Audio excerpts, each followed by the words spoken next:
Hello guys, what's up? Good morning to all. Dito na naman tayo, biyahe na naman. Paakyat na naman sa kabundukan. Ito nga pala ngayon guys ay kukunboy ako sa kasama kong driver na Pilipino din. Kasi hindi ko pa alam itong bagong site na ito, kaya kailangan convoy muna ako kasi para malaman ko yung mga daan. Kumbaga familiarize. Ayan na guys. Ito nga pala yung kalsada ng New Zealand na pagka hindi ka na sa Highway 1 mag takbo, medyo na lang yung kalsada, makitid. Tapos yung shouldering niya guys ay lang, yung inches lang talaga siya. Yung simento minsan wala talaga. Yung white line na yan sa gilid, yan talaga yung pinaka simento niya. Tapos lupa na yung gilid niyan. Tapos yung lupa pa niyan, hindi siya kagaya sa atin na talagang matigas, na kahit malaglag ka dyan, ganyan takbuhan na mga 90. Kahit nga sa atin, pag ganyan takbuhan, sobrang tolin yan. Pag malaglag ka yan sa shouldering, medyo delikado talaga. Oops. Yay. Yan guys, para nakakakaba pag ganyan na may masalubong ka sa kurbada na truck din. Nakakapagpigil hininga.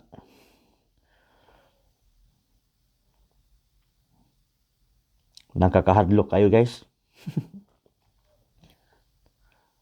Tinan mo guys, kung mapansin nyo.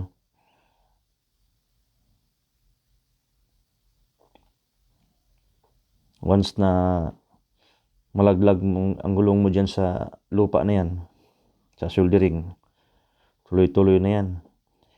Kasi hindi siya, kasi guys, dito sa New Zealand, talagang kadalasan ng shouldering dito, na siya, yung kumbaga pang na ba, yung malalim.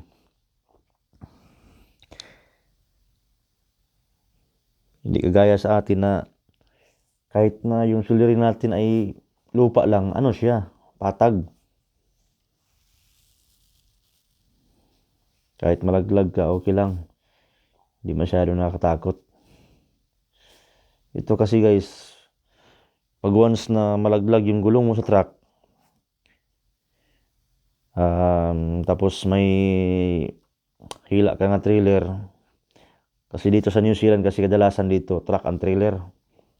Kumbaga meron kang truck, yung hawak mo yung truck yan, kasi double high beam siya, 12-wheeler siya. Tapos may hila ka pang trailer na yun ang madalas dito, truck and trailer. Meron siyang 2 bar. Yun yung pinaka niya. Kung sa semi-trailer, yun yung pinaka fifth wheel niya, yung drawbar.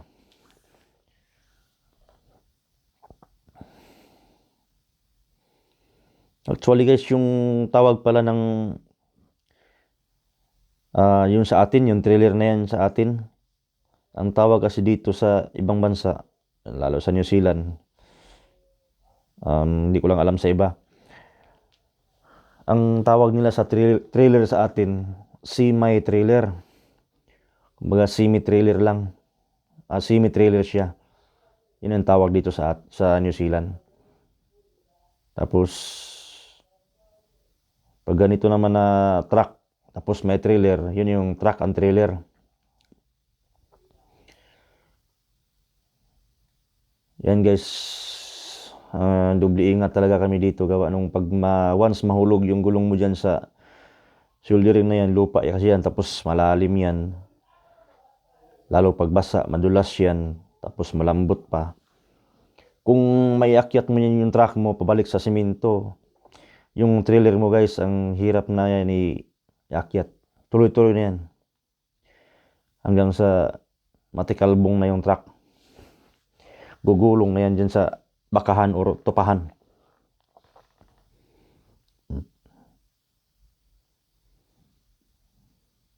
Ayan na nga pala yung convoy ko guys.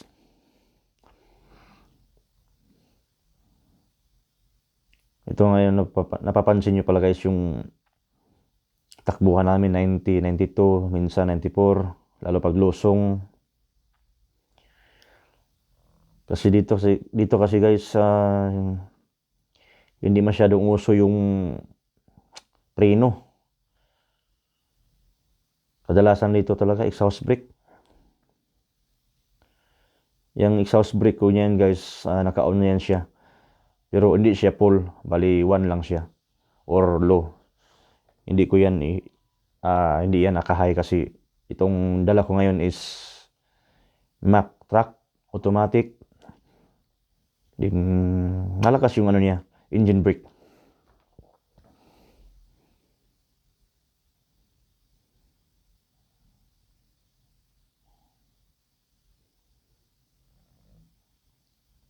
Yan, ganyan lang kami dito guys.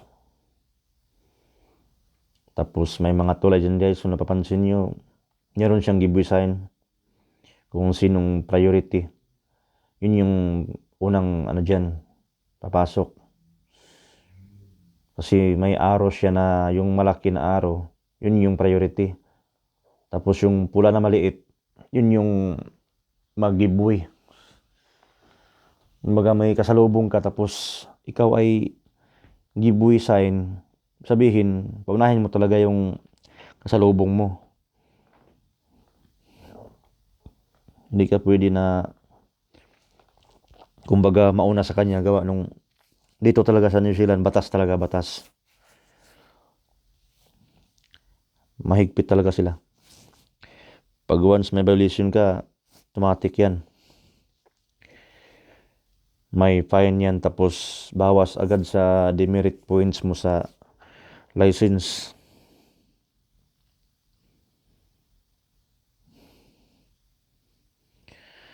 Kaya dito talagang ingat-ingat talaga sa pagmamaneho. Ang kagandahan dito guys kasi wala siyang traffic.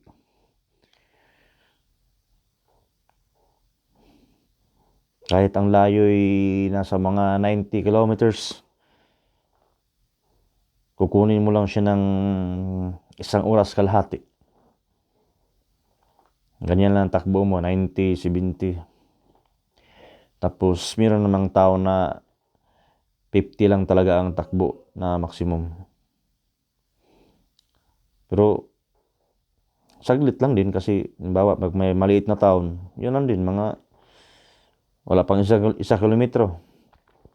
Yung 50 speed limit na yun. Tapos tuloy-tuloy na naman. 90 na naman.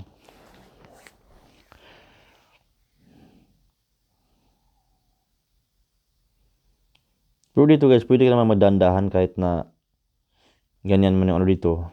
Pag alam mo namang walang kasunod sa'yo, pwede ka naman magdandahan kasi wala namang kasama sa kalsada, kumbaga ikaw lang mag-isa.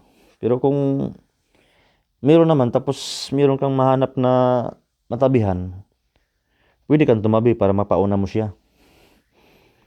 Ganyan lang dito.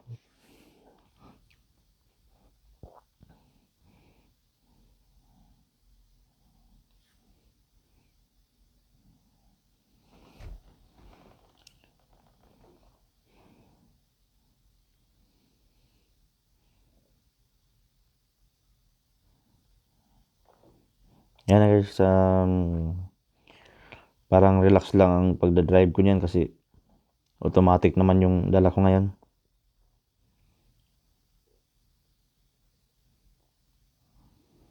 Tsaka talagang tuwang-tuwa ako guys kasi pagdating ko sa New Zealand, ngayon lang ako nakahawak ng automatic na truck talaga.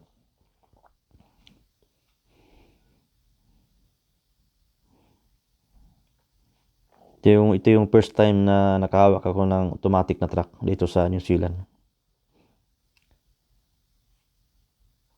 Kasi sa Pilipinas, puro man talaga manual yung nahawakan ko. Kaya kahit papaano, kahit mahirap, pero ano pa rin, okay pa rin. Kumbaga sa mga tao pa dito, all good. All good lang, pirmi.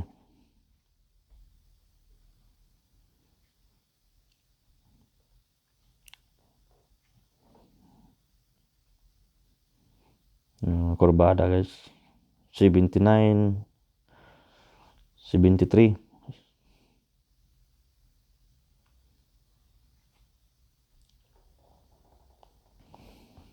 Meron din namang mga sign yung kurbada guys na ano siya, yung comfortable.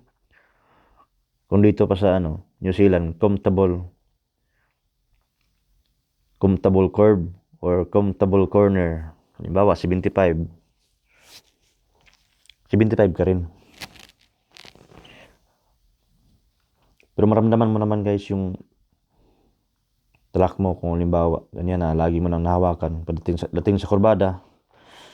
Lalo pag kabisado mo na yung kalsada, memorize mo na rin yung mga kurbada dyan kung ilan ang takbo na kaya niya. Minsan yung 75, pag mag-80 ka, kaya pala. Kahit 85, kaya pala.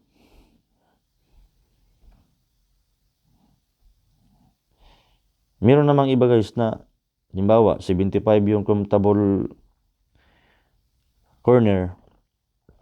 Parang nakatakot yung 75 na yun. Pag unang daan mo na ganyan na susundin mo siya. Kaya mag-adjust ka na rin, halimbawa. Pwede ka mag-65, gano'n lang. Kasi pag ikaw naman yung driver, maramdaman mo naman talaga yung takbo ng truck mo, yung galaw ng ng truck mo.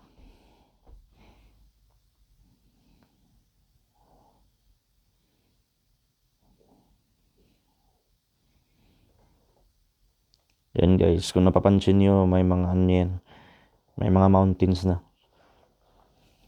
Kumbaga medyo malapit-lapit na kami dyan.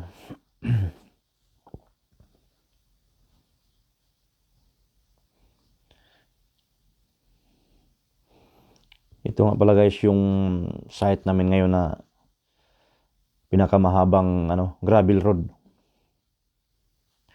Dadaan kami sa pinakamahabang gravel road bago makarating doon sa logging site or loading area. Ayan na guys, ayan na ang umpisa ng gravel road. Tapos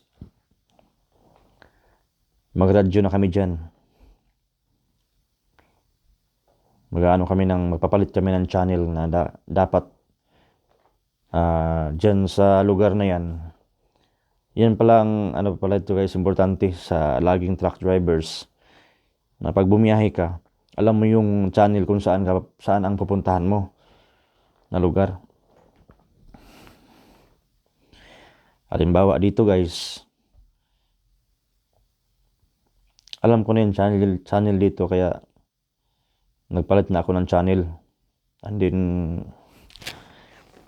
hindi ko lang i-mention guys para sa data privacy. Meron kasi kaming data privacy guys sa kumpanya. Ganyan lang. Din yan ay gravel road guys, napakadulas niyan kaya meron din kaming tire inflation system. Kumbaga, meron kaming adjustan ng hangin sa mga gulong. Kaya binaba ko na yan siya sa guys, off-highway laden. Ang gulong ko ay lang yan, Nasa 75 PSI lang. Para kumakapit siya sa lupa. Hindi siya dumudulas. Lalo pag ahon. Madulas yan siya guys.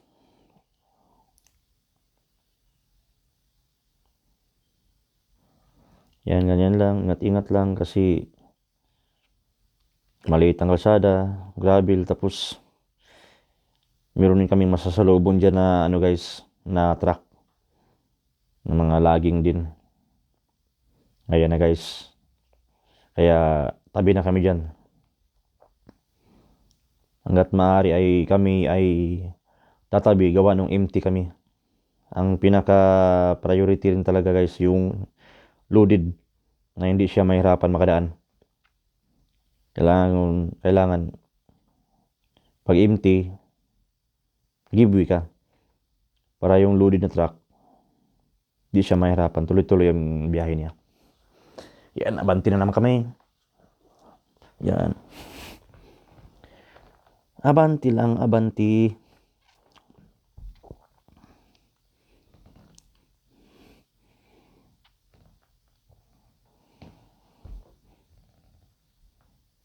At kami po ay natutuwa ngayon guys, gawa nung ang panahon ay hindi siya maulan.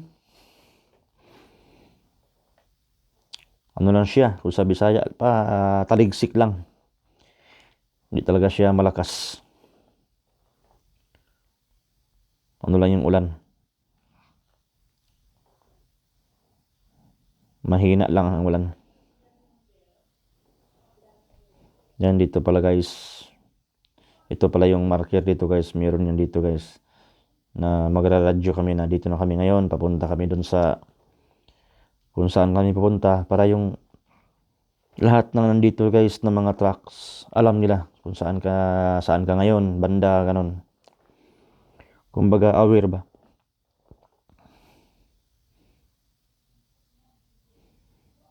Kumbaga i-radyo mo lang siya na i-mention mo yung truck. Halimbawa, truck 00 dito ngayon sa ganyan. Ganyan. Tapos yung iba, sasagot naman yan. This is truck 00. Pwede mainahon ka. Pwede magdahan-dahan ka kasi paakyat na ako. Ganun. Hindi lang ako mag-English guys, kaya mahiya man ako. Tama lang yung Tagalog. Okay na yan.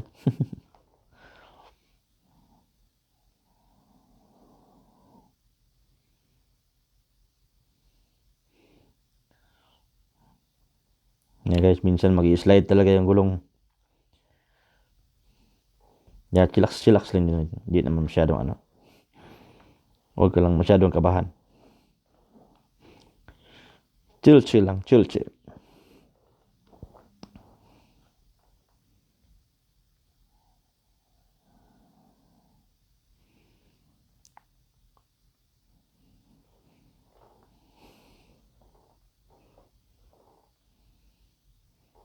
Pasensya na nga pala guys sa camera ko. Tumagilid. Naalog kasi yung ano ko. Phone holder dun sa lubak-lubak na yan.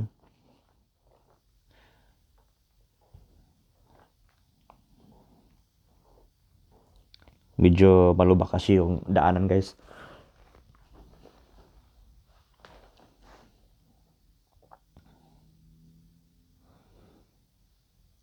Takbong pogi lang.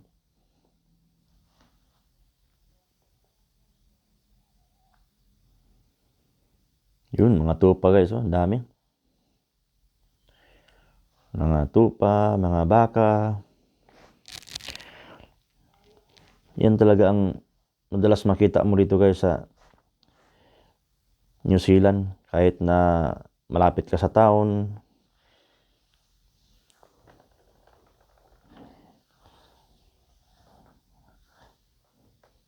Halos lahat ng lugar sa New Zealand ay may farm talaga. Farm ng tupa, ng bangka.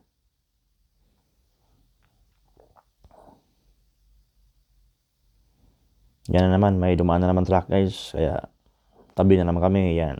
Pagkaalis. Okay.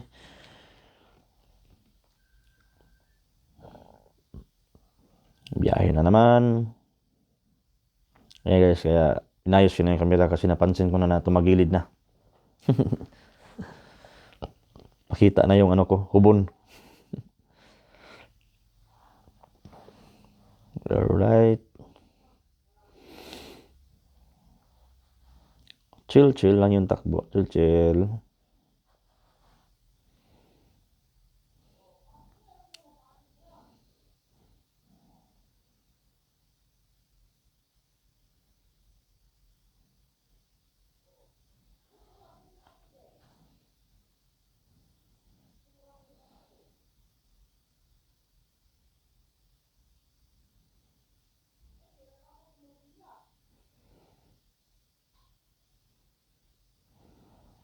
Ahon na naman yan guys. Ahon na kalsada. Tapos sa unahan yan, lusong na naman. Yan. Marker din yan. Niradyo na namin yan na dito na kami ngayon. Tapos lulusong na kami doon papunta. Yan. Yan, lusong na naman yan. Daan-daan lang kasi madulas. Baka dumiretso sa pangpang.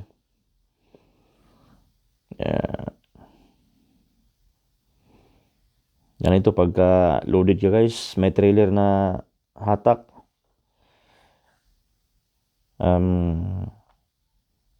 Mas maigi trailer brake talaga ang gamitin. Tapos sabayan mo lang ng kunting foot brake. Para iwas shitty.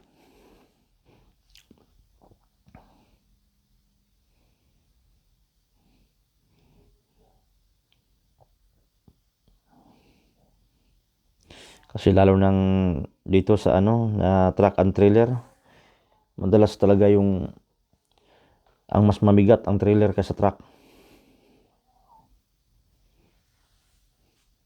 Kaya ingat-ingat sa pagpreno. Hindi pwede na biglang preno kasi sigurado. Hindi lang siya abutin, 8 pa.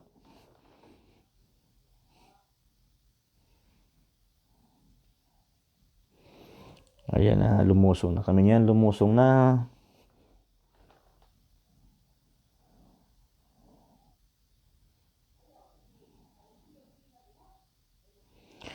Medyo malapit-lapit na kami sa niyan guys. Sa loading area.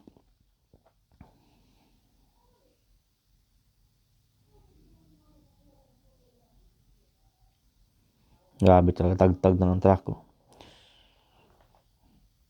Yung phone holder ko gumagalaw.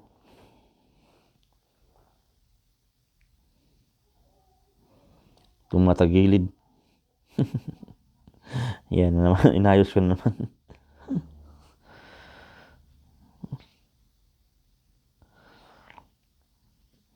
Ala, cool. Sige, cool. Birahe, cool. Yan nga pala yung driver guys na kinumbuyan ko guys ay Bisaya din, taga Davao. Shout out dia sa imo call. Ang call Lini.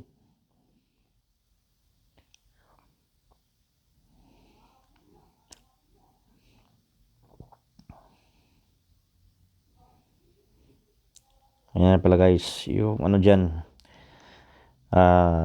bridge, kumbaga tulay, marker din namin yan guys. Na pagdating namin dyan, sabihin din namin na dito na kami sa bridge. Pagkalimbawa, pagka maraming bridge, ito kasi guys dito, 3, kaya itong unang bridge na to, bridge 1. Yan, tapos ang pangalawang bridge niyan, bridge 2. Hangtod sa bridge 3. Tapos yan, malapit na kami doon sa bridge 3. Ito nga pala guys, makikita nyo may trailer dyan. May trailer yan, lubid ang dala niya. Yan yung naghakot ng mga equipment dito. sa mga logging sites. Pero ibang kontraktor yun. Yung sa amin sa unahan pa.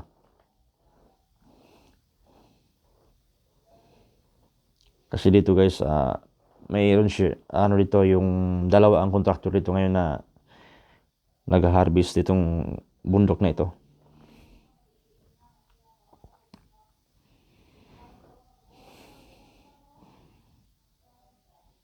Kaya magraradyo-radyo din kami gawa nung iwas magkabanggaan sa kurbada. Yung iwas sa bulagaan sa kalsada. Kaya importante talaga may radyo na makakommunicate ka kung saan ka na banda, ganun. Saan ka papunta, parang ganun.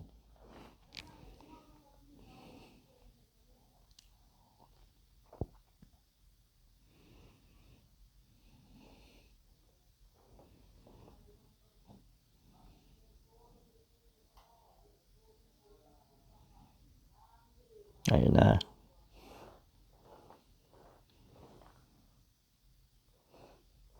Malapit na kami din sa Bridge 2 din. Tapos ng Bridge 2, Bridge 3. Tapos yan, malapit na din kami dyan.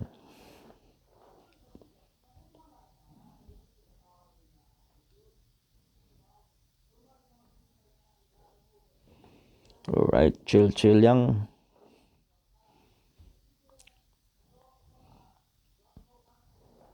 Takbong pugi lang.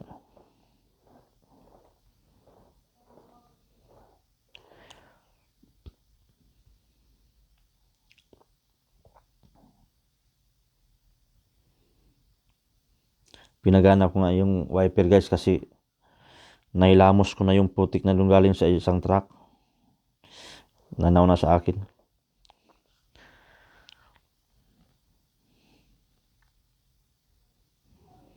Kasi grabe talaga ang putik ng kalsada.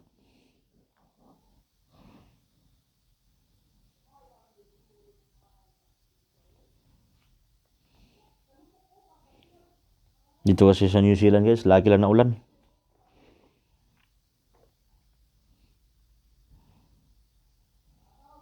Halos araw-araw may ulan. May ambon, may malakas. Tapos mamaya araw na naman. Mamaya ulan na naman. Yan. Ganyan lang dito guys. Ganyan yung klima dito.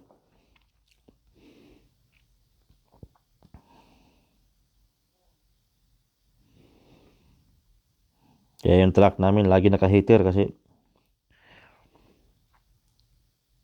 pagka malamigan ka na masyado, sigurado sipon, ubo. Atake ng sipon, ubo, sigurado.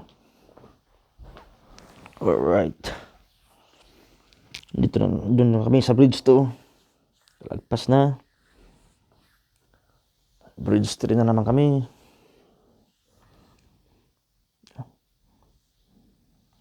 Grabe putik.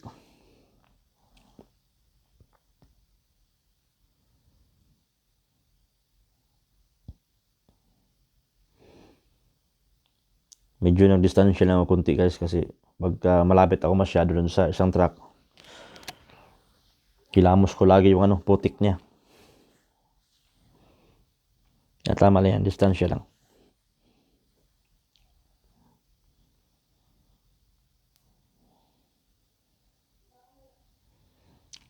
Ayun na, malapit-lapit na.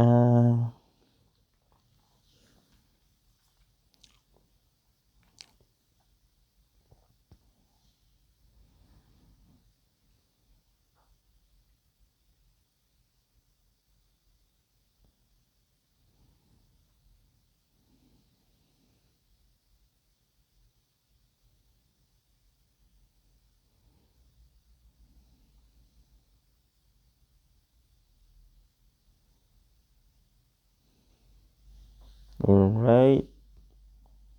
Yan na yung Bridge 3 guys. Yan na yung last na tulay. Tapos sa unahan kunti niyan. Yan na yung site namin. Tapos lipat na namin kami ng radio channel. Kasi pagdating sa logging sites, loading area, iba na naman yung channel ng radyo ang gagamitin. Kaya lipat na naman ang channel, lipat. Yan, okay na. Nakuha ko na.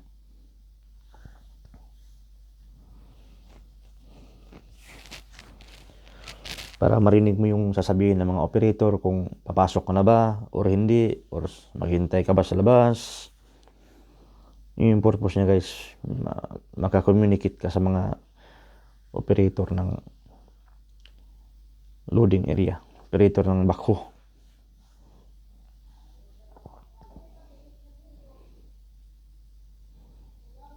Hindi kasi uso dito guys yung spatter. Wala kasing spatter sa New Zealand, hindi uso. Radyo lang ang ano to. Karamihan to radyo ang ginagamit. Wala nang spatter.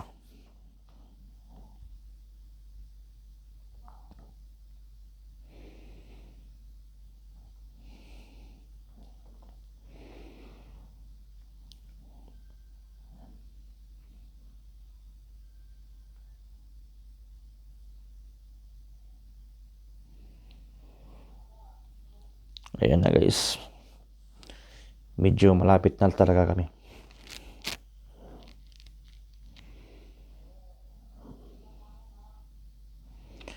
Ay, imbis na malapit na kami, saka lang din lumakas yung ulan.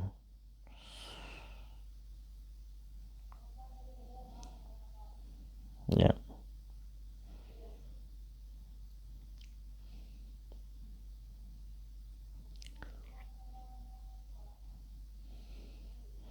Yan ang nakakainis na pagka imbis na malapit ka na sa anuhan mo, tsaka lang babagsak yung ulan. Yan, nagradyo na din ako guys.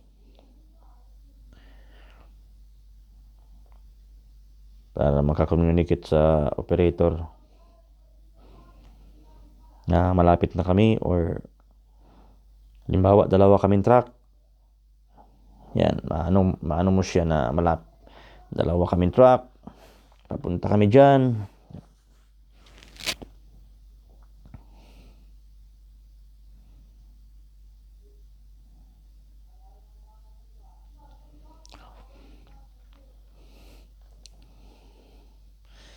Nagradyo nga pala si Uncle guys. Sabi niya, Cole, bundak man ang ulan, Cole.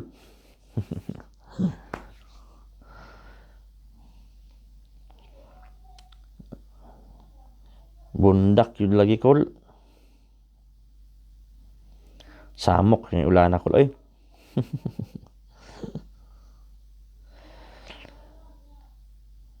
Paano kasi guys, dito kasi malamig na ngayong panahon.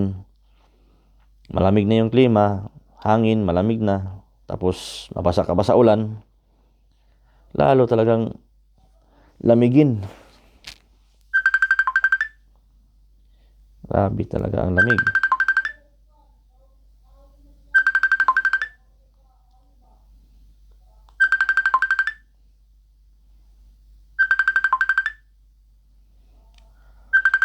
Ayan na guys. Alright. Sa wakas, nakarating na rin kami. Yan, pumasok na si Uncle, din ako naman. Hintay mo na ako kung pwede ba ako pumasok. Yan na.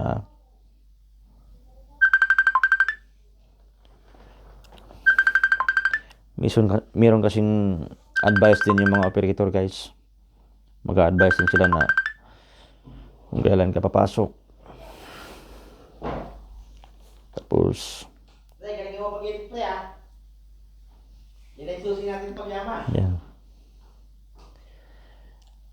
Pinapaalam ko na papasok ako. Pinapaalam ko na, yan.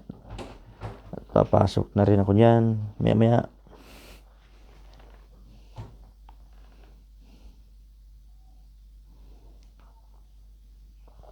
Yan.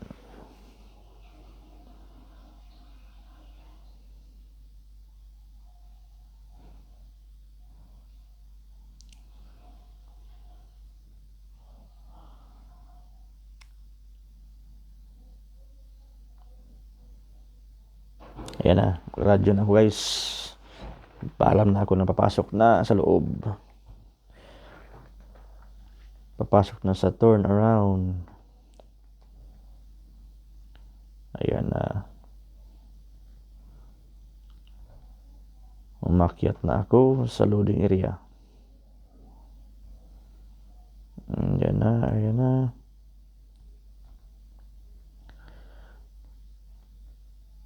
Pumuesto na si Uncle, kaya ako dito sa turnabout.